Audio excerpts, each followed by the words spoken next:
दोस्तों, और एक बार फिर से स्वागत करता हूं मैं आप लोगों का आपके अपने चैनल लोन हेल्प इंडिया में। और आज के इस वीडियो में बात करेंगे एल&टी फाइनेंस। एल&टी फाइनेंस एक कंपनी, बहुत बड़ी कंपनी है, नंबर 3 या नंबर 2 पर आती है इंडिया के नंबर पे फाइनेंस प्रोवाइड करने में। अब अगर ऐसी कंपनी से आप किसी भी तरह का पर्सनल लोन या अनसिक्योर्ड लोन लेते हैं और उसको टाइमली रीपेमेंट नहीं करने की जगह डिफ़ॉल्ट कर जाते हैं, तो फिर क्या दिक्कतें आ सकती है और दिक्कतों का कैसे आपको सामना करना है, इसके बारे में डिस्कस करने वाले हैं आज के इस वीडियो में। तो वीडियो को एंड तक वॉच कीजिएगा। साथ ही में जो भी लोग हमारे चैनल पर नए हैं और जिन्होंने अभी तक चैनल को सब्सक्राइब नहीं किया है, तो उनसे ये अपील होगी कि वो चैनल को सब्सक्राइब करके बेल आइकन को प्रेस कर दें ताकि किसी भी इंफॉर्मेटिव वीडियो उन तक सबसे पहले पहुंच सके। इंडिया के अंदर में अगर आप लोग किसी भी तरह का पर्सनल लोन डिफ़ॉल्ट करते हैं, तो मैं सबसे स्टार्टिंग में आपको बता दूं कि वो क्राइम की कैटेगरी में नहीं आता है। काफ़ी लोग ये सोचते हैं कि डिफ़ॉल्ट करना क्रिमिनल ऑफेंस है, क्राइम है, तो ऐसा कुछ भी दोस्तों नहीं है। मैं वो आपको स्टार्टिंग में ही वीडियो के बता दे रहा हूँ। इसके बाद एल&टी फाइनेंस का अगर आपके ऊपर पर्सनल लोन है जो आप पेमेंट नहीं कर पा रहे हैं, आपने डिफ़ॉल्ट कर दिया है, आप ईएमआई लगातार जमा नहीं कर पा रहे हैं या 2 ईएमआई डिफ़ॉल्ट हुई है, आपने पहले काफ़ी ईएमआई जमा कर दी है, किसी भी केस में मैं आपको एक एग्जांपल लेके बताता हूँ। एक आदमी है जिसने 1 लाख का लोन लिया, जिसमें से 6 ईएमआई पे कर दी और 6 ईएमआई भी पेंडिंग है। और दूसरा वो आदमी है जिसने अभी तक एक भी ईएमआई नहीं दी है, सभी की सभी ईएमआई पेंडिंग्स है।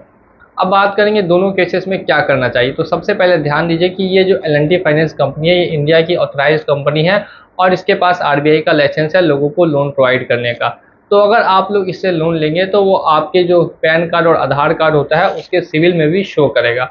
अब यहाँ पे आपको एक चीज़ का ध्यान रखना है कि अगर आप लोग किसी भी कारण से लोन डिफ़ॉल्ट करने वाले हैं या कर चुके हैं, तो सबसे पहले कंपनी को ये इन्फॉर्मेशन प्रोवाइड कर दे कि आखिर किस वजह से आपने लोन डिफ़ॉल्ट किया है और कितना टाइम लग सकता है आपको लोन का रीपेमेंट करने में। अभी नया दोस्तों सुप्रीम कोर्ट का जजमेंट आया है कि अगर कोई भी बैंक किसी को भी लोन देता है या कोई भी कंपनी किसी को लोन देती है, तो वो उसको तब तक डिफ़ॉल्टर घोषित नहीं कर सकती जब तक सामने वाला आदमी अपनी प्रॉब्लम ना बताते। अगर आप अपनी प्रॉब्लम बता देंगे बैंक को या फिर कंपनी को, आप उसकी रिकॉर्डिंग रख लेंगे या फिर उनको मेल कर देंगे, तो फिर आपके पास प्रूफ होगा कि आपने पहले ही उनको जानकारी दे दी थी कि जो आपका लोन है वो अभी ड्यू होने वाला है और कितना समय चाहिए वो आप उनसे मांग सकते हैं और उस टाइम में उनका पेमेंट कर सकते हैं। अब पेमेंट के दोस्तों 2 ऑप्शन मिलते हैं फ्यूचर में, आपको इस बात का भी आपको ख्याल रखना है। इससे पहले एल&टी फाइनेंस की तरफ से काफ़ी कॉल्स वगैरह आती हैं, कॉल्स करके आपको परेशान किया जाता है, तो ऐसा करना वो लोग बंद कर देंगे। दूसरी चीज़, नोटिस बार बार आपके घर पे आते रहेंगे, एडवोकेट के द्वारा वो नोटिस बार बार आपके घर पे सेंड किए जाते हैं। काफ़ी लोग नोटिस को लेके मुझसे पूछते हैं क्या वो नोटिस रियल नोटिस है या फिर फेक नोटिस है। तो दोस्तों, वो जो नोटिस आपको गया है वो सिर्फ़ और सिर्फ आपके लिए एक रिमाइंडर की तरह काम करता है कि जो भी आपका लोन है वो आप जल्द से जल्द पेमेंट करें, ना करने पर आपके ऊपर कोर्ट में कार्रवाई की जाएगी। लेकिन कार्रवाई की नहीं जाती है, मैं आपको पहले ही ये जानकारी दे देता हूँ, इसीलिए आपको डरना नहीं है। अगर आपके पास 2 नोटिस, 4 नोटिस या 5 नोटिस आ चुके हैं तो कोई भी दिक्कत वाली बात नहीं है। अब ध्यान ये देना है कि आप होने चाहिए जेन्युइन डिफ़ॉल्टर। जेन्युइन डिफ़ॉल्टर दोस्तों उन लोगों को कहा जाता है जिनके पास सच में पेमेंट देने के लिए नहीं है। अब कुछ होते हैं वो इंटेंशनल डिफ़ॉल्टर होते हैं, जिनके पास 10 लाख रुपए अकाउंट में है और वो पैसा नहीं दे रहे हैं। तो दोनों तरह के लोग यहाँ पे पाए जाते हैं। तो जो जेन्युइन डिफ़ॉल्टर है उनके ऊपर कोई भी कार्रवाई फ्यूचर में नहीं की जाती है। उनका जो भी लोन है बस और बस उनके सिविल में डिफ़ॉल्टर शो कर देते हैं कि वो डिफ़ॉल्टर है, उसने पेमेंट नहीं की। लेकिन ये सब करने से पहले कंपनियाँ क्या करती है कि कुछ थर्ड पार्टी रिकवरी एजेंट्स को हायर करती है और उनको घर पे भेजती है।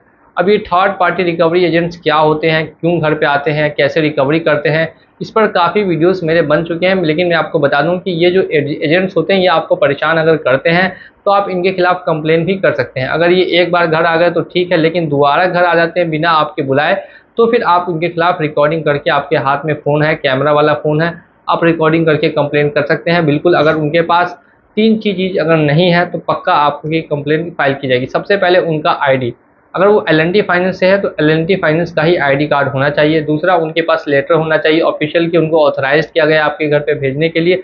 अगर ये सभी उनके पास प्रूफ है तभी वो आपके घर आ सकते हैं। और तीसरा, अगर वो आपसे ज़बरदस्ती ईएमआई की पेमेंट मांगते हैं तो फिर ऐसे केसेस में आप उनको बोल सकते हैं कि देखिए मुझे इतना इतना समय चाहिए, इससे समय से पहले मैं पेमेंट नहीं कर सकता, और अगर आप इतना टाइम नहीं दे सकते तो फिर आप कोर्ट में जा सकते हैं, कोर्ट में ही मैं पेमेंट आपको कर दूंगा। आप उनको एक बार ये ऐसा अल्टीमेटम दे देंगे, अगर दोबारा फिर घर पे आएंगे तो उनकी रिकॉर्डिंग करके फिर आपको उनके खिलाफ भी कंप्लेंट फाइल कर सकते हैं।